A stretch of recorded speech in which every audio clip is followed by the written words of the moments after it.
Ricky, the Hitman Hatton. Pleasure to meet you, mate. Pleasure to meet you indeed. I'm from Preston, so you're still down the road from us, yeah. Still a lot of northern love for you, mate. I remember watching the Mayweather fight in the SU at uni all those years ago. We stayed up for it. Good times, but not that fight, but robbery, absolute robbery, if you ask me. Anyway, I also caught up with your documentary in the last couple of months. I stayed up one night and watched it. Fantastic piece of filmmaking. Yeah, I got some fantastic feedback from it, to be honest with you. It's from my own personal, it was nice to go through all the old times and go through it again, but there was some bad times along the way, which is well documented, but to come out the other end, a lot of people found it very, very inspiring. You know, what's it like to sort of bear all like that? Because when you're in the public eye, there's a certain amount of yourself you have to give to the public anyway, especially these days with social media and all that kind of palaver. It's expected.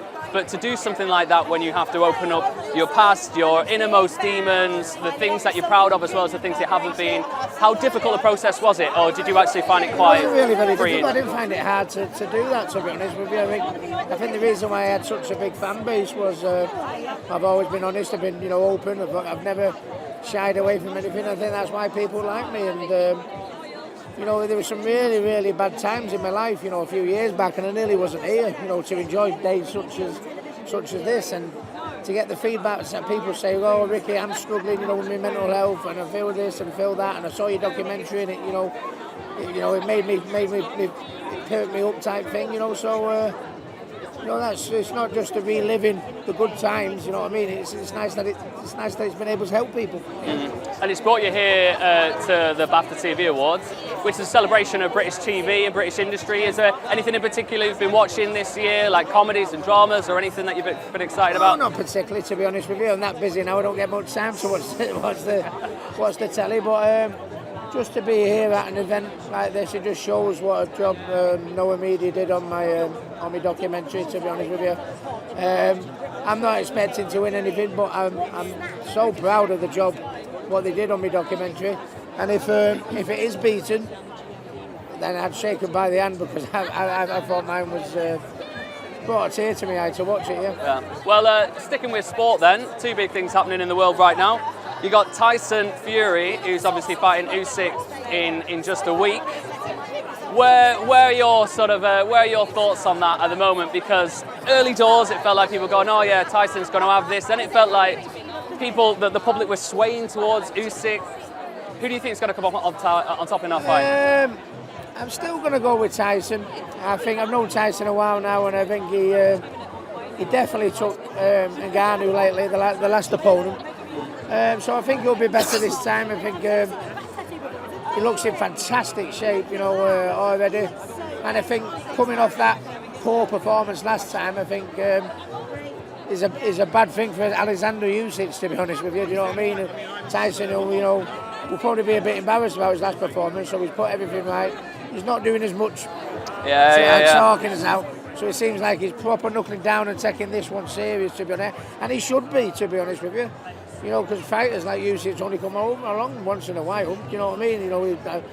Undisputed cruiserweight champion, undisputed heavyweight champion, Olympic gold medalist. Do you know what I mean? So and he's technician, and he's smaller, and he's faster, and he's a type of style of opponent that Tyson's not had to deal with for some time, which will make it awkward. But I think Tyson Fury at his best beats Usyk at his best, Yeah. I actually find between Tyson and Anthony Joshua in recent months and the last couple of years, they both went a little bit quieter when they were prepping for a big fight, and you're thinking, is it because their head's in it or the head's gone? And then Joshua's come out and he's so much better than we seemed 18 months ago, and you're expecting maybe the same from Tyson? I think it's because the head's in it, to be honest with you. Do you know what I mean? When the big fights come up, and sometimes you need a little bit of a bad performance. We can't perform great every time, to be honest with you. And AJ's, had a couple of performances. Everyone thought he wasn't quite the fighter he was, and he's come back looking better now than he's ever done. So that'll be a good one. Hopefully, after the Usyk Usyk Tyson fight, then AJ can get it on. I mean, please God, for boxing fight fans, Yeah, we've been God. waiting for One thing you can say, 8 years for Tyson versus AJ. you can say at least your generation, the top fighters did face off against each other, where it seems like there's so much behind the scenes now that have been keeping these guys apart for so long. You've got to be careful now, because we're in this social media world, aren't we, where, everyone's talking crap, and this and that, and they'll say something controversial to get a like or a retweet or this or that.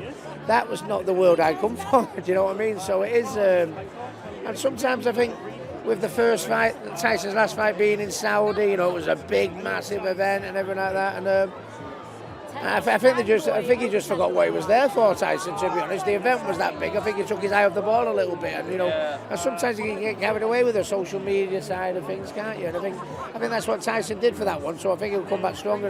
Not to dwell on it too long, because we are here at the BAFTAs, but just wondering your thoughts on all these fights that seem to be happening in Saudi Arabia nowadays. It's a fantastic spectacle on TV, but it also feels like we're seeing these top fights being fought in front of relatively small crowds. The atmosphere isn't quite the same.